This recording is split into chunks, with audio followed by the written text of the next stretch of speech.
안녕하세요. 저는 20대 후반이고 얼마 전까지 결혼을 준비했던 예비 신부입니다.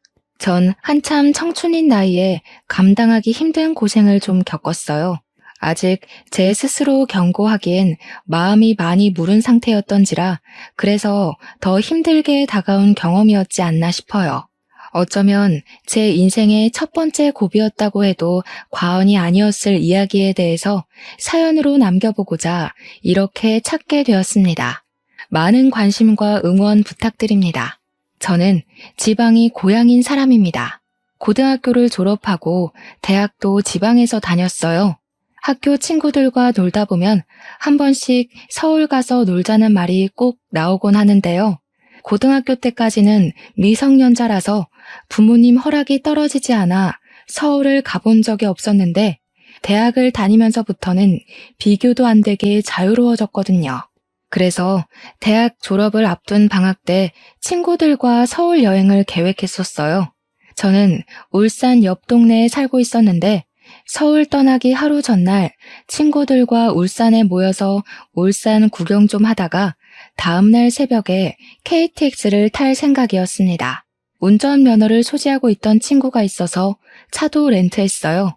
그렇게 들뜬 마음으로 울산 나들이를 시작했던 저희는 불행하게도 사고를 당하고 말았습니다. 울산 길이 어려워서 이리저리 헤맸는데 울산 도로 한복판에서 사고가 나버린 겁니다.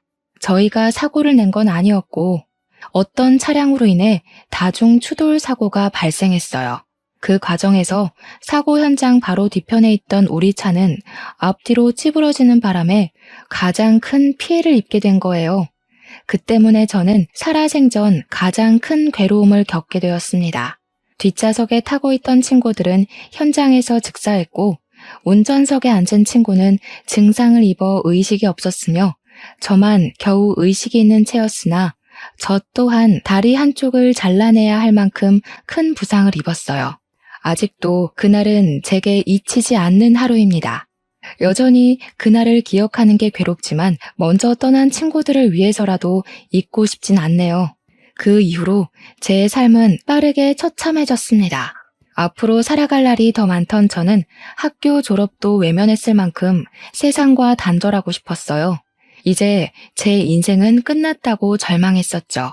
부모님은 그런 저를 지켜보며 안타까워했고 제가 기운 차릴 수 있도록 뭐든지 해주려고 했습니다.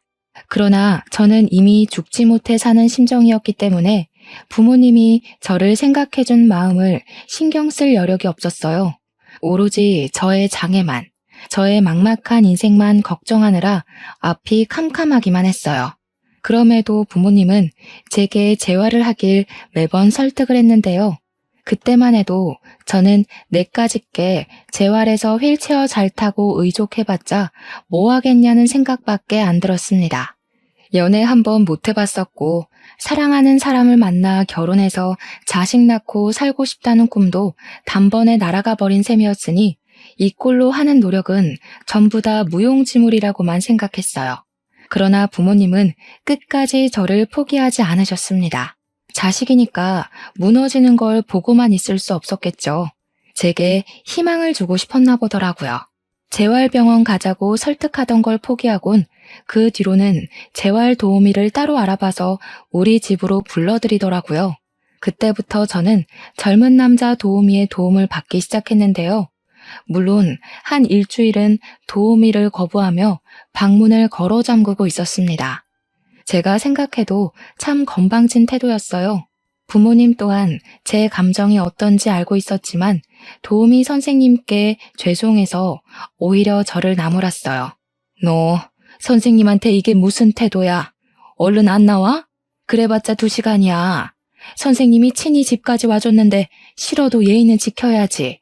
엄마는 방 안에 틀어박혀 있는 저더러 무례하게 이 무슨 짓이냐고 제 방문을 강제로 열려고 했는데 그때마다 저는 포기하고 싶은 제 감정이 무시당하는 것 같아서 화가 나기만 했어요. 그러니까 내가 재활 안 받겠다고 했잖아. 나 아무것도 안 할 거야. 제발 그냥 이대로 살다가 죽게 내버려 두라고. 저랑 부모님은 매번 이런 식의 대화와 무게로만 대화를 했습니다.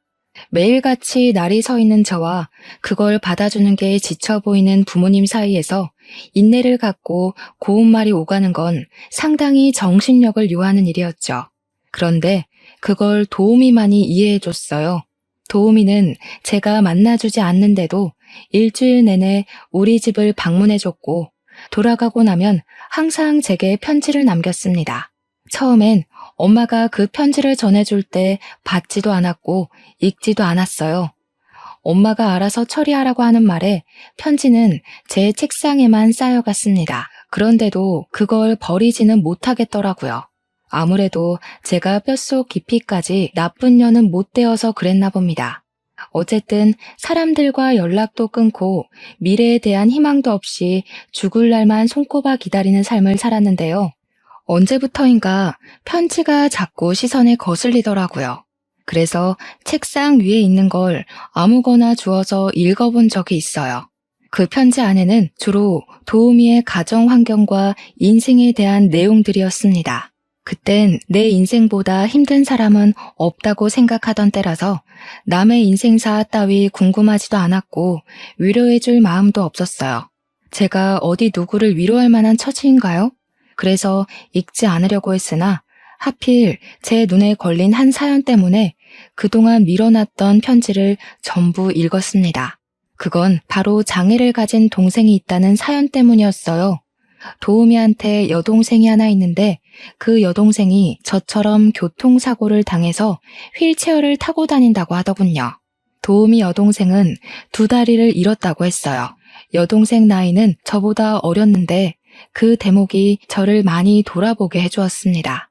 도우미 선생님은 동생 때문에 재활 도우미가 되었다고 했는데 그 사실이 제가 가지고 있던 경계심을 풀어주었고 도우미 선생님한테 동질감까지 느끼도록 했어요. 그렇게 마음의 문을 열고 도우미와 처음 마주한 건 딱 일주일이 지난 후였습니다. 그때부터 저는 재활을 시작했고 도우미의 다정하고 자존감 높여주는 가르침 덕분에 세상을 바라보는 부정적인 관점이 차츰 변해갔어요. 그동안은 보지 못했던 희망이 느껴지자 숨통이 트이는 기분까지 들었어요. 그렇다 보니 저도 모르게 도우미 선생님께 갈수록 더 의지를 하게 되었고 도우미 선생님께 고마운 걸 넘어서 사적으로 마음까지 흔들려 버렸습니다. 제가 도우미 선생님을 좋아하게 되었다는 걸 깨닫자마자 저는 제 마음이 선생님한테 피해가 될까봐 숨겼어요. 그런데 그게 오히려 어색해서 티가 났던 건지 그만 들켜버리고 말았습니다. 연애를 한 번도 못 해봤던 저는 도우미 선생님께 죄송하다는 말로 고백을 해버렸어요. 고백을 하는데 죄송하다니. 제가 생각해도 누추하고 찌질한 멘트였습니다. 많이 곤란하시죠? 그만두고 싶으시면 그러셔도 돼요. 지금까지도 선생님 덕분에 많이 밝아져서 혼자 병원 다닐 수 있을 것 같아요. 최대한 도우미 선생님 마음이 안 불편하길 바래서 태어난 척 애쓰며 인심을 베풀었던 건데 저는 그날 선생님으로부터 뜻밖의 말을 들었어요. 도우미 선생님 또한 제게 마음이 있다는 걸 표현해주는 거 아니겠습니까? 내가 눈치가 없었네요. 먼저 고백을 했어야 하는 건데. 세희 씨처럼 예쁘고 똑똑한 사람이 저 같은 걸 남자로 봐줄 리 없다고 생각해서 용기를 못 내고 있었어요. 이럴 줄 알았으면 차이더라도 용기 내볼 걸 그랬나 봐요. 저한테 세희 씨는 참 과분한 사람이에요. 세희 씨에 비하면 저 한참 부족한데 괜찮을까요? 도우미 선생님은 정말 장애에 대한 인식이 없는 사람이었어요. 그건 지내면서 알고 있었지만 고백을 돌려받는 그 순간 다시 한 번 더 느꼈습니다. 저와 도우미는 그렇게 말도 안 되는 전개로 사귀게 되었어요. 생각보다 서로 더 잘 맞고 많이 좋아해서 결혼까지 약속한 예비 부부가 되었죠. 저는 예비 신랑을 만나고부터 바깥에 나가는 게 덜 무서워졌어요. 차 소리만 들어도 흠칫 떨곤 했는데 이젠 차에 올라타는 것에도 공포가 많이 줄었습니다. 다 예비 신랑이 수고해준 덕분이었죠. 예비 신랑은 아픈 동생이 있는데도 집이 넉넉한 편이었어요. 부모님은 다 돌아가셨다고 했고 여동생이랑 둘이서만 살고 있다는 걸 편지로 본 적이 있었습니다. 이제 가족이 될 사이인데 문득 예비 신우를 만나고 싶더라고요. 그래서 예비 신랑한테 예비 신우 소개해 줄 수 있냐고 물었어요. 아, 여동생이 워낙 소극적이라 마음의 준비가 되면 소개해 줄게. 얘가 요즘 그림 그리는 데 빠져서 내가 아직 결혼하게 됐다고도 말 못했거든. 뭐? 그럼 아가씨는 아직 우리 결혼하는 것도 모른다는 소리야? 나는 우리 집에 벌써 다 말했는데. 그러다 상견례 때 덜컥 결혼한다고 알릴 생각은 아니지? 당연하지. 오늘 가서 말할 거야. 그리고 너랑 만날 날도 잡아볼게. 내 동생까지 신경 써주고 내가 진짜 여자 하나 잘 만났다. 역시 너는 나한테 과분해. 우리 동생 사진이라도 보여줄까? 아무래도 예비 신랑은 자기 동생이 아프니까 저한테 짐이 될까봐 조심하는 눈치였어요. 제가 먼저 예비 신우를 언급해주니 그 뒤부터는 여동생 사진을 보여주면서 여동생 자랑도 하고 어떤 사람인지도 먼저 얘기해주면서 떠들었습니다.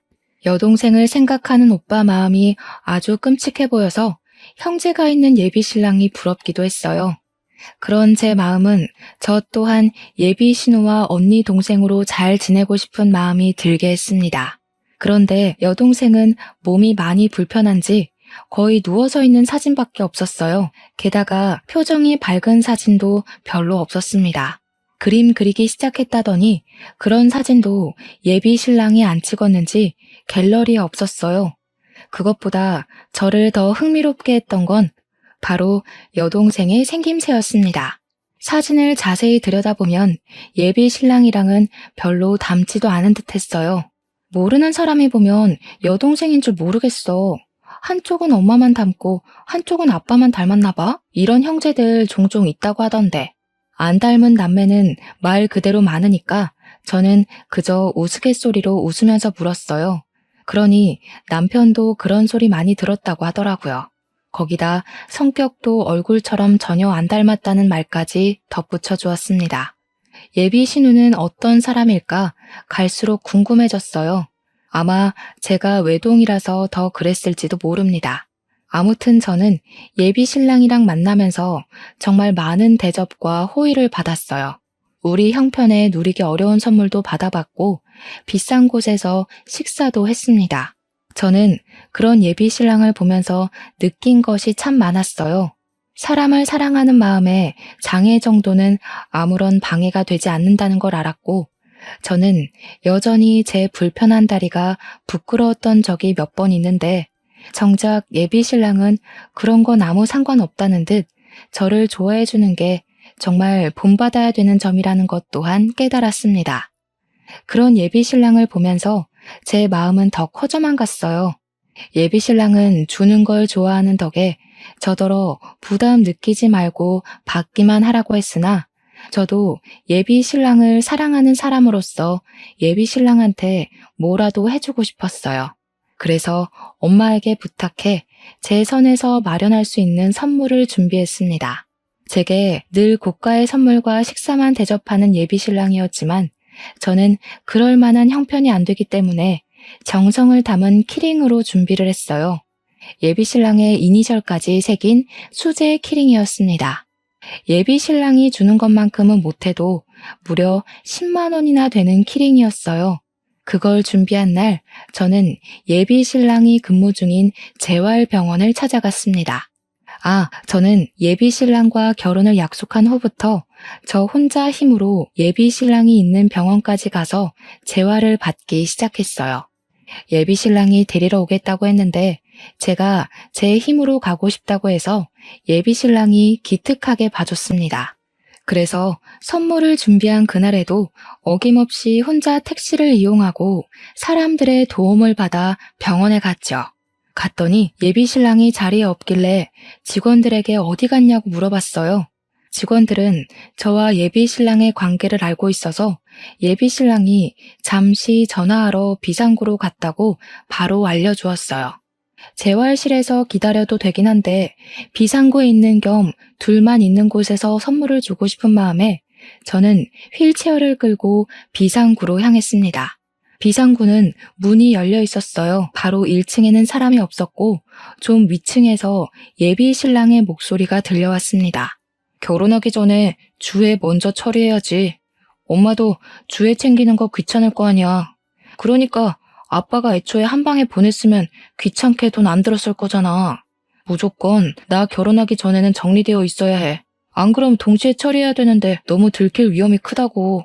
저는 그 자리에서 차마 기척을 내지 못했어요. 감히 제가 끼어들면 안 될 것 같은 분위기의 대화라고 생각했거든요. 그리고 또 통화 내용에서 제가 알면 안 될 것 같은 부분도 있었어요. 예비 신랑이 언급했던 주애라는 이름은 남편이 여동생이라 칭했던 이름이란 건 알겠는데 예비 신랑이 엄마라고 말했던 건 이해가 안 되더라고요. 엄마라뇨. 예비 신랑에겐 엄마가 없는걸요. 게다가 결혼하기 전에 뭘 처리해야 한다는 건지 도통 알 수 없는 통화 내용뿐이었습니다. 결국 저는 예비 신랑을 기다리지 못하고 조용히 후진을 했어요. 그리고 재활실에서 얌전히 예비 신랑을 기다렸습니다. 예비 신랑을 기다리는 내내 비상구에서 엿들었던 통화 내용만 생각하고 있었어요. 나중에 예비 신랑과 만나서 반갑게 인사를 해도 제 머릿속에선 그 통화 내용이 떠나질 않았습니다. 그래도 저는 예비 신랑을 수상하게 보고 싶지 않았어요. 그날 유심히 살핀 예비 신랑의 태도는 언제나 그랬듯 제게 잘해줬고 평상시와 다를 바가 없었습니다. 그 때문에 제가 뭔가 오해한 것이라 생각하고 넘겼어요. 그렇게 저는 괜한 걱정을 했다는 생각에 살짝 올라왔던 불안감을 가라앉혔습니다. 예비 신랑이 퇴근한 후 같이 저녁밥 먹을 때 제가 준비했던 키링 선물을 줬어요. 그랬더니 예비 신랑이 너무 고맙다고 눈물까지 보여서 찝찝했던 제 마음은 아예 사라져버렸습니다. 그러나 그날 들었던 불안감은 결코 예사의 직감이 아니었다는 걸 깨달은 날이 있었어요. 그건 예비 신랑한테 받기만 하던 제가 예비 신랑의 마음으로부터 용기를 얻어 저 또한 표현하기 시작했을 때였습니다. 늘 예비 신랑이 저를 찾아왔었는데 그날도 제가 예비 신랑한테 연락 안 하고 근무 끝나는 시간에 맞춰 찾아갔었습니다. 예비 신랑이 나오는 걸 보고는 깜짝 놀래주려고 몰래 뒤따라갔는데 예비 신랑이 또 누군가랑 통화를 하고 있더라고요. 깜짝 놀라게 해주기 적절한 상황이라 생각했던 저는 개고진 마음으로 다가갔는데요. 그때였어요. 예비 신랑이 쓰레기통에 무언가를 버리는 걸 보고 저는 휠체어를 세웠습니다. 그건 바로 제가 예비 신랑한테 차키에 달라고 사줬던 키링이었어요. 당황스러웠습니다. 그래서 멀어지는 예비 신랑 뒷모습만 멍청하게 바라보다가 끝내 쫓아가지도 못하고 쓰레기통으로 향했어요. 쓰레기통을 뒤졌더니 역시나 제가 준 선물이 맞더라고요. 이니셜도 예비 신랑의 것이었고요. 그는 분명 제가 준 선물을 눈물까지 보이면서 고마워했던 사람입니다. 대체 왜 버린 건지 예비 신랑의 행동이 이해가 안 갔어요. 그렇게 혼란스럽던 순간 휴대폰으로 예비 신랑한테서 전화가 왔는데요. 받았더니 예비 신랑의 목소리는 역시나 상냥했습니다. 어디냐고 묻는 물음에 저는 병원 앞에 있다고 했고 예비 신랑은 제가 마중 왔다는 것이 기쁘다며 들뜬 마음을 표현해줬어요. 갔던 길을 되돌아온 예비 신랑은 저를 보고 엄청 환하게 웃으면서 손을 방방 흔들었습니다. 그 모습을 보는데 예비 신랑은 평소와 같은 모습일지라도 저는 좀 다르게 느껴졌어요. 예비 신랑의 저런 진심에 늘 감동을 받았었는데 그날따라 예비 신랑의 웃음이 좀 무섭게 다가오더라고요. 그렇다고 티를 내지는 않았습니다. 예비 신랑을 향해 무서운 기분이 들자 일단은 조심해야 될 것 같았거든요. 예비 신랑과 저녁 먹으러 자리를 이동하는데 키링을 버린 사건 때문인지 계속 예비 신랑의 차키밖에 안 보였어요. 결국 저는 무언가에 홀린 듯 키링에 대해서 묻고 말았습니다. 내가 준 선물이 마음에 안 들었어? 키링 안 달았네. 마음에 안 들면 바꿔줄게. 영수증 있어서 적은 금액으로 교환할 수 있어. 마음에 안 들기는 누가 준 건데 안 예쁠 리가 없지. 자기가 준 선물이라 아껴놓고 싶어서 집에 있어. 차키 같은 곳에 달면 빨리 상하잖아. 그래도 달라고 준 건데 집에만 놔두면 뭐해. 쓰레기통 신세나 되지. 원래 그런 건 사주면 해주는 신용이라도 보여야 되는 거야. 자기 서운했구나. 알았어. 내가 예쁜 상자에 꼭꼭 감춰놨으니까 오늘 집에 가서 바로 달고 사진 보내줄게. 화 풀어. 예비 신랑은 유려한 거짓말로 저를 달래주었습니다. 그리고 이후에도 예비 신랑은 키링을 달지 않았어요. 한날 다시 물어봤더니 잃어버렸다고, 정말 미안하다고 사죄를 하는 거 있죠. 너무 충격적이었어요. 제가 만약 키링을 버리는 장면을 목격하지 못했다면 예비 신랑의 새치혀에 멋모르고 넘어갔을 겁니다. 이게 거짓말이라는 걸 아니까 그동안 제가 놓쳤던 거짓말은 더 없는지 왠지 돌아보게 되었어요. 생각은 꼬리에 꼬리를 물어서 결국 예비 신랑이 내게 관심이 아니라 의도를 갖고 접근한 건 아닌가 하는 황당한 생각도 했습니다. 그만큼 예비 신랑의 뻔뻔한 거짓말을 직접 확인한 게 충격이었어요.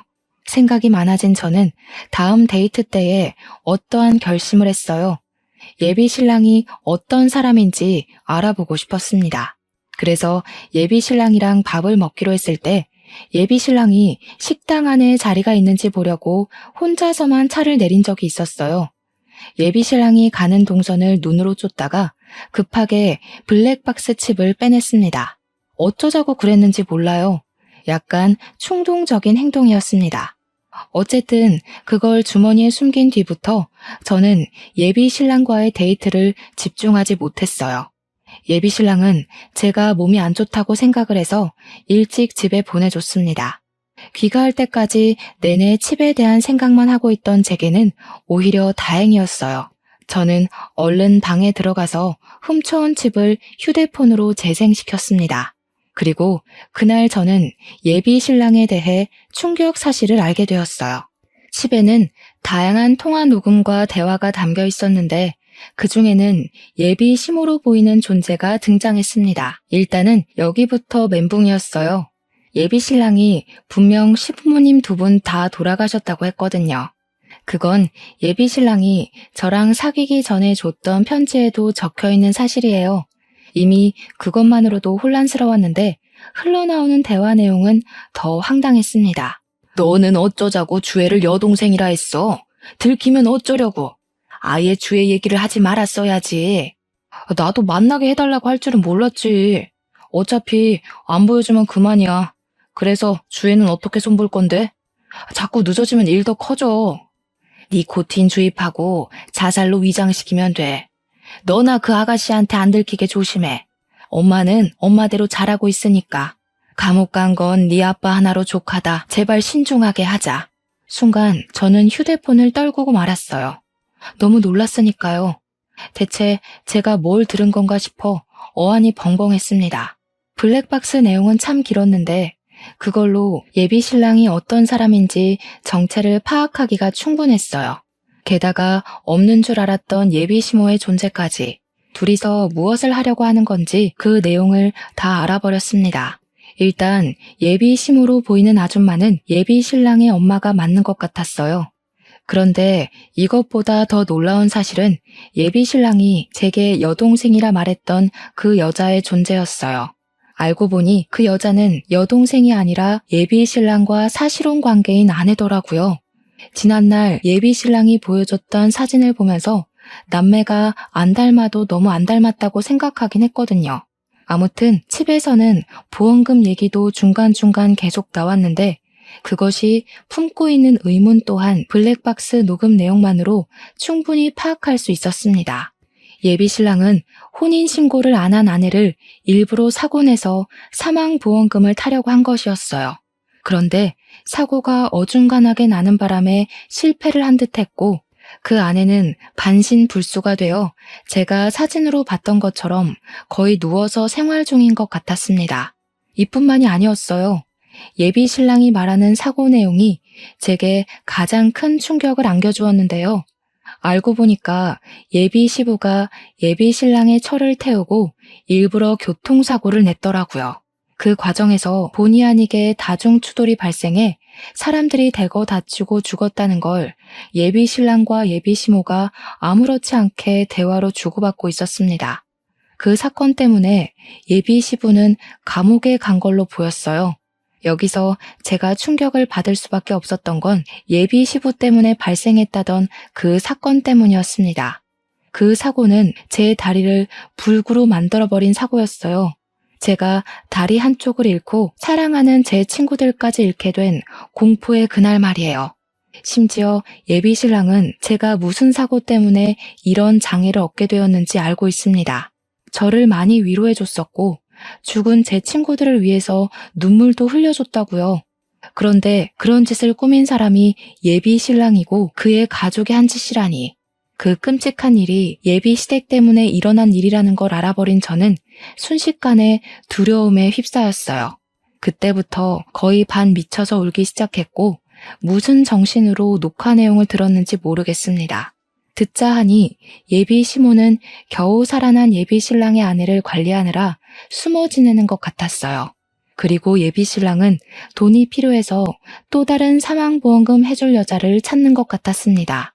그게 바로 저였어요. 이제 제 차례였던 겁니다.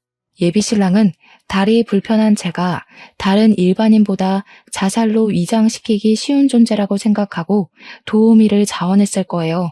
뒤늦게 생각해보니 예비 신랑이 제게 끔찍하게 잘해주고 사랑해줬던 태도가 아주 잘 이해되었습니다. 저한테 의도를 갖고 있었기 때문에 잘해줬던 거였어요. 그리고 또 예비 신랑이 저보고 혼인신고는 1년 뒤에 하자고 했었거든요. 그게 마치 나를 위한 것처럼 자기를 1년간 지켜보고 내 남편이 될 자격이 충분하다고 보이면 그때 혼인신고를 허락해달라고 하길래 정말 그런 마음인 줄로만 알았습니다. 그런데 그게 아니라 이혼 이력 안 남기고 사망보험금 타려는 수작이었던 거예요. 생각한 것 이상으로 너무 기가 막혔고 화가 났고 그런 놈이 좋다고 해벌쭉했던 제 스스로가 수치스러웠습니다. 절대 용서하지 않겠다고 마음을 먹었어요. 여기서 제가 과거처럼 무너지고 좌절만 한다면 예비 시댁에 잡혀있을 예비 신랑의 아내가 위험한 상태였어요. 제 친구들을 죽이고 제 인생을 2번이나 짓밟은 그들로부터 잡혀있는 아가씨를 꼭 구해주고 싶었습니다. 그래서 당시에 못 갚아줬던 저의 분노까지 톡톡히 보여주고 싶었어요. 저는 예비 신랑의 아내를 직접 만날 기회를 찾기 위해서 또 한 번 연기를 해야 했습니다. 평소처럼 아무렇지 않은 척 예비 신랑과 데이트를 해야 했는데 솔직히 예비 신랑 얼굴을 볼 때마다 블랙박스에서 들었던 악마의 목소리가 겹쳐 보여서 너무 힘들었어요. 그래서 예비 신랑을 어떻게 잘 유도해서 예비 신랑 혼자만 차 밖으로 보낼 수 있었고 찾아온 기회를 결코 놓치지 않았습니다. 저는 내비게이션을 검색해 주소 기록을 뒤져서 예비 시댁으로 보이는 주소를 찾았어요. 그리고 예비 신랑과 만나지 않는 날 저는 예비 시댁을 가보기로 결심했어요. 그간 연습만 했지 실전으로 의족을 착용해 본 적 없던 제가 그걸 하고서 택시를 탔습니다.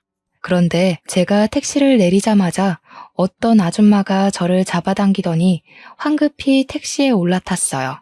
기사님 하는데 목소리가 익숙해서 돌아봤더니 얼굴 한 번 본 적 없는 예비 시모라는 게 촉이 왔어요. 만약 맞다면 고맙게도 집에 없다는 뜻이니 저는 얼른 예비 시댁으로 걸음을 옮겼습니다. 어렵게 찾은 집 앞에 서서 미치게 뛰는 심장을 진정시킨 뒤 초인종을 눌렀어요. 몇 번을 눌렀는데도 아무도 안 나와서 내가 너무 막무가내로 찾아왔나 잠깐 후회를 했습니다. 그때였어요. 뒤늦게 열린 문 안으로 젊은 여자가 휠체어를 타고서 저를 어리둥절하게 보고 있었어요. 저는 느낌으로 그 사람이 예비 신랑의 아내라고 생각했습니다. 사진으로 봤던 이목구비가 보이는 것 같기도 했어요. 조심스레 물어봤더니 아니나 다를까 제 촉이 딱 들어맞더라고요. 무슨 일인지 모르겠지만 빨리 말씀하셔야 되세요. 여기 현관문 감시 센서가 있어서 이미 그 아줌마한테 알림 갔을 거예요. 제가 외출한 줄 알고 다시 돌아올지도 몰라요. 예비 신랑의 아내가 섬뜩한 소리를 하길래 저까지 마음이 조급해졌습니다. 그래서 저는 인사도 생략하고서 제가 알고 있는 예비 신랑의 실체를 줄줄 읊었어요. 그리곤 단도직입적으로 예비 신랑이 뭐 하는 놈인지 물어봤죠. 그러자 예비 신랑의 아내가 말해주길 블랙박스 칩 얘기는 전부 사실이 맞다고 합니다. 예비 신랑이 저를 사망보험금 타려고 이용하려는 것도 맞다고 했어요. 그러면서 하는 말이 자기도 그렇게 이용되다가 사고를 당했다는데 죽지 않고 살아나는 바람에 이렇게 잡혀버렸다고 말해주었습니다. 어쩌다가 그놈이랑 인연이 된 건진 모르겠지만 절대 결혼하시면 안 돼요. 저는 고아라서 제가 이렇게 됐다고 슬퍼해줄 가족이 없지만 그쪽은 가족이 있을 거 아니에요. 그놈이랑 이대로 가봤자 그쪽 목숨 잃는 길밖에 없어요. 그럼 남은 가족들이 얼마나 고통스럽겠어요. 예비 신랑의 아내는 말 그대로 고아라서 누가 찾아주지도 않는다고 했어요. 그래서 굳이 도망칠 이유가 없다네요. 이미 불구가 된 몸이고 이 상태로는 도망을 쳐도 잡혀서 두들겨 맞는 확률이 더 높다고 포기한 상태랍니다. 그러면서 저를 예비 신랑으로부터 도망치게 하려고 해주는 말이 더 있었는데요. 예비 시댁의 이 말도 안 되는 횡포가 한두 번이 아니라는 겁니다. 예비 신랑의 아내가 첫 번째가 아니래요. 그녀도 이 집에 잡혀 들어와 알게 된 사실인데 예비 시댁은 상습적으로 사망보험금을 노리면서 살아온 파렴치한 놈들이라고 하더라고요. 얼마나 많은 여자들이 있었는지는 잘 모르겠어요. 근데 확실한 건 그 전에 여자들이 있긴 있었고 그 여자들 전부 이 집 사람들 때문에 죽었다는 거예요. 전부 자살로 위장을 한 것 같더라고요. 못된 사람들이 운도 참 좋지. 거만이랑 보험회사를 무사히 통과해왔나 보더라고요. 그러니까 예비시댁의 자산이 많은 이유는 대대로 물려받은 유산도 아니었고 자수성가도 아니었어요. 무고한 사람들의 목숨을 이용해 고액의 사망보험금을 받아왔기 때문이었죠. 소름이 끼쳐서 그렇잖아도 버티고 서 있던 게 힘들던 저는 중심 잡기가 더 어려워졌습니다. 그동안 제가 누군가의 목숨값을 받고 좋아했다는 것이 무척이나 괴롭고 끔찍했어요. 그래서 더 그들을 용서할 수가 없었습니다. 제가 다리를 잃었던 그날의 사고에서 제 친구들뿐만 아니라 몇몇의 희생자가 더 속출했었어요. 그렇다면 도대체 예비시댁에서 사람을 몇 명이나 죽인 셈인 겁니까? 이 괴물 같은 사람들을 전부 깜빵에 쳐놓고 싶었던 저는 예비 신랑의 아내한테 같이 신고하자 도움을 청했어요. 그러자 그녀는 잠깐 침묵을 유지하는 것 같더니 고개를 절레절레 젓더라고요. 저는 이미 틀린 몸이에요. 그냥 이렇게 살다가 죽는 게 편해요. 괜히 나가면 돈 들고 갈 데 없고 여기 있으나 밖에 나가나 지옥인 건 똑같은데 굳이 몸 아파가면서 나갈 필요 없잖아요. 그 사람들이 어떤 놈인지 제일 잘 알면서 어떻게 그런 소리를 해요. 주혜 씨라고 했죠. 주혜 씨 처지도 너무 안타깝지만 죽은 사람들을 생각해봐요. 주혜 씨가 두 손 놓고 눈 감아주면 죽은 사람들은 계속 억울할 거라고요. 그 개자식들은 또 보험금 받고 배부르게 살 텐데 주혜 씨를 그렇게 만든 사람들이 잘 먹고 잘 살았으면 좋겠어요? 그녀와 초면인데도 너무 마음이 조급했던지라 그만 그녀를 타박하고 말았어요. 그래도 그녀가 제 말을 외면하진 않더라고요.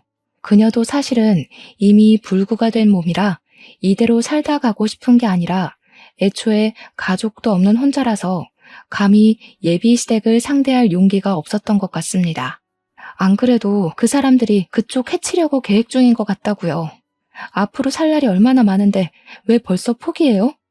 위자료 받고 잘 살 생각을 해야지.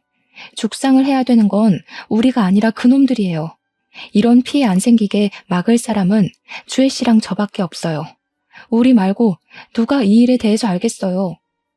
한때 마찬가지로 희망을 잃었던 제가 누군가에게 이렇게 희망과 용기를 주게 될지는 몰랐습니다. 다행히 제 말에 예비 신랑의 아내는 용기를 얻었어요. 저랑 같이 신고하겠다고 그놈들 깜빵 쳐놓고 싶다고 솔직하게 말해주었습니다. 그리고 저는 바로 경찰에 신고를 했어요. 연쇄살인 신고하려고 한다고 1층에 대기만 해달라고 부탁했습니다. 그렇게 저는 일부러 예비시댁에서 달아나지 않고 아예 그 안으로 들어가 나타날 사람들을 기다렸어요. 주혜 씨 말대로 현관문에 센서가 있긴 했는지 예비 시모가 헐레벌떡 뛰어 들어오더군요. 아마 주혜 씨가 도망간 줄 알고 달려온 것 같았어요. 집 안에 들어온 예비 시모는 저를 보더니 제 얼굴은 사진으로만 봤었는지 처음엔 못 알아봤어요. 그러다 뒤늦게 눈치를 채곤 당황하면서 입술만 벙긋거렸습니다. 인우 씨한테 없던 엄마가 생겼네요? 없던 와이프도 있고. 다 알고 왔으니까 괜한 거짓말로 서로 피곤해지지 맙시다. 벌써 경찰에 신고했어요.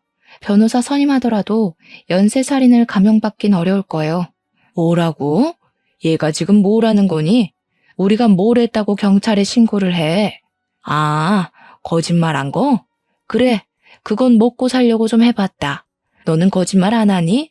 남들 다 아는 거짓말 좀 한 게 뭐 대수라고 신고하냐고. 사람 목숨 갖고 장난질한 걸 친구랑 장난한 것처럼 말씀하시네? 그쪽들 생각 없는 거짓말 때문에 얼마나 많은 사람들이 다치고 죽었는데요. 잘 알잖아요. 세상이 참 더럽다는 게 이 경우예요. 꼭 이렇게 야가 빠진 사람들이 장수한다니까. 너무 걱정 마세요. 아줌마도 워낙 독한 편이니까 깜빵에서 세상 뜰 일은 없을 것 같네요. 뭐야? 대체 여긴 어떻게 찾아온 거야? 인우가 알려줬니? 인우 내 이 자식을 그냥. 예비 시모는 자기 혼자 우리를 감당하기 힘들었는지 이상한 연기를 하면서 급하게 예비 신랑한테 연락을 넣었습니다. 지금 이곳으로 예비 신랑을 부르면 상황이 어떻게 되는지 모르는 것 같아서 저는 한 번 더 경찰을 언급해 주었어요. 그놈 여기 오는 순간 경찰이 고스란히 잡아줄 거예요. 지금 경찰들 밑에서 그쪽 잡아가려고 기다리고 있어요. 엄마가 자기 손으로 직접 아들 깜빵 넣어주려고 하네. 참 보기 좋아요. 이 건방진년 다리 병신된 주제에 뭐 그리 대단한 척 나불거려? 우리 감방에 넣으면 없던 네 다리가 살아 돌아온다니? 제발 똑똑하게 좀 행동해라. 내가 위로금 줄 테니까 이쯤에서 그만하고 양쪽 다 이득인 방향으로 대화 좀 해보자. 저는 사람이랑만 대화하지 짐승 말은 할 줄 몰라요. 어디서 사람 죽인 놈들이 사람 하는 짓을 하려고 해요? 위로금이라고 하셨어요? 그쪽들 때문에 죽은 사람들이랑 주혜 씨한테 다 위로금 줄 수 있으면 고소 안 할게요. 그럴 수 있어요? 아니, 그 전에 몇 명을 죽였는지는 아세요? 자꾸 말도 안 되는 소리 할래? 누가 누굴 죽였다고 난리야? 네가 봤어? 증거 있어? 너 지금 우리한테서 돈 뜯어내려고 이러는 거지? 그래, 네 다리 얘기는 우리 아들한테 들었다. 그게 우리 짓이란 거 알았으면 성질 날 수 있지. 얼마 줄까? 큰 걸로 5장이면 입 다물래?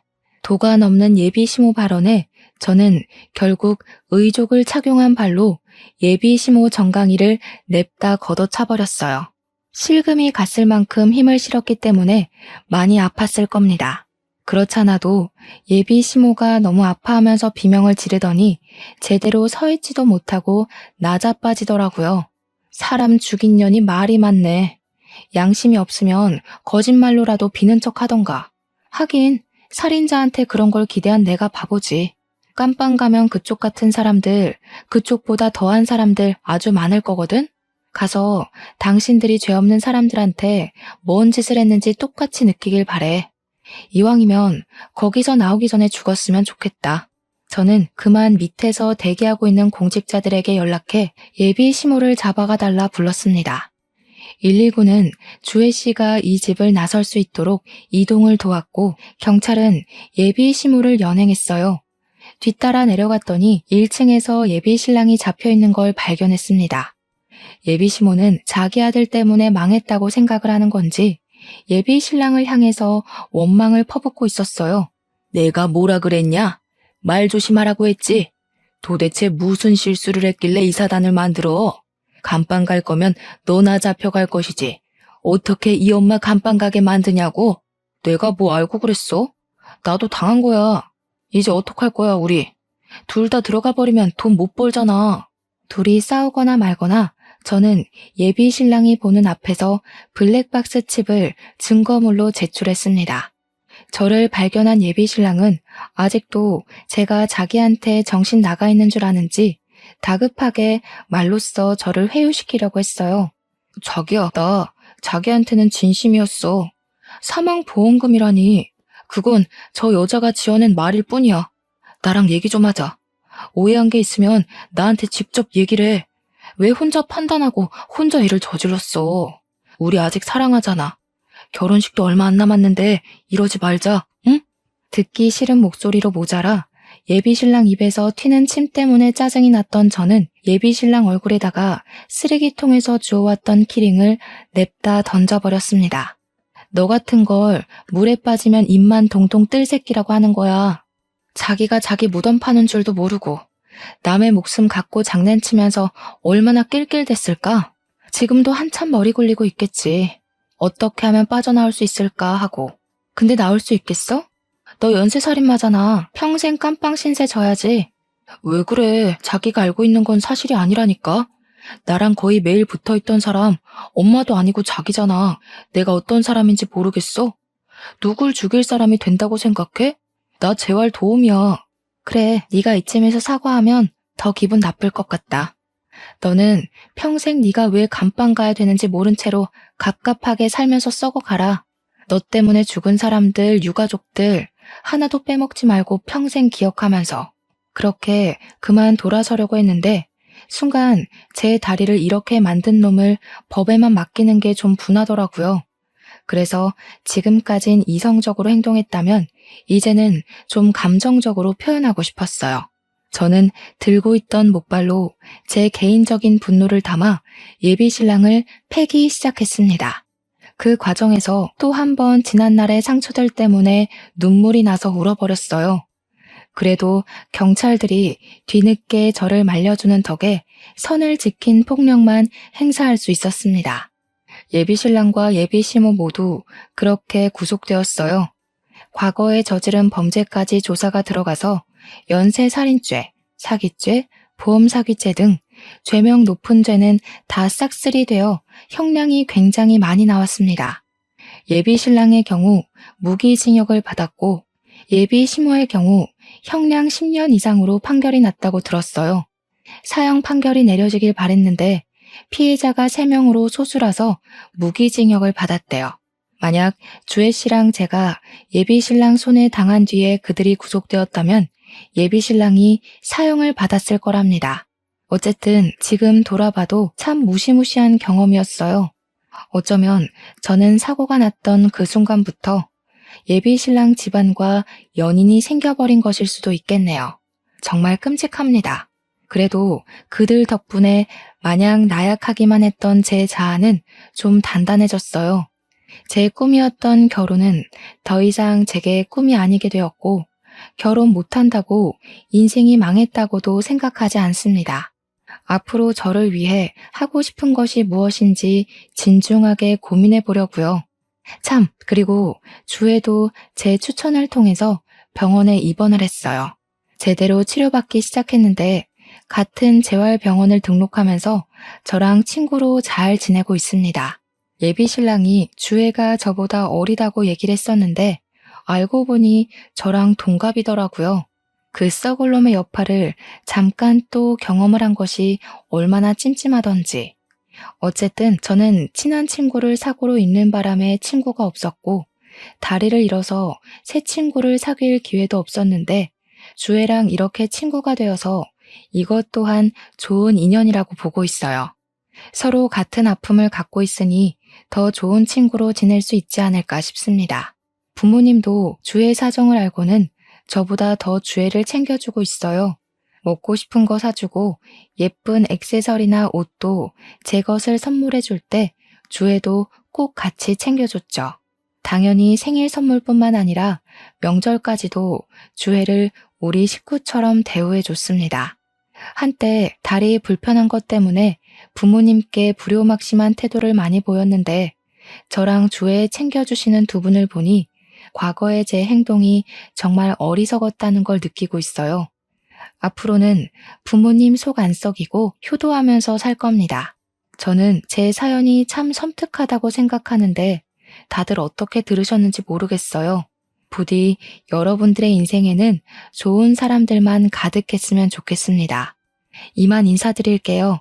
제 사연 들어주셔서 감사합니다.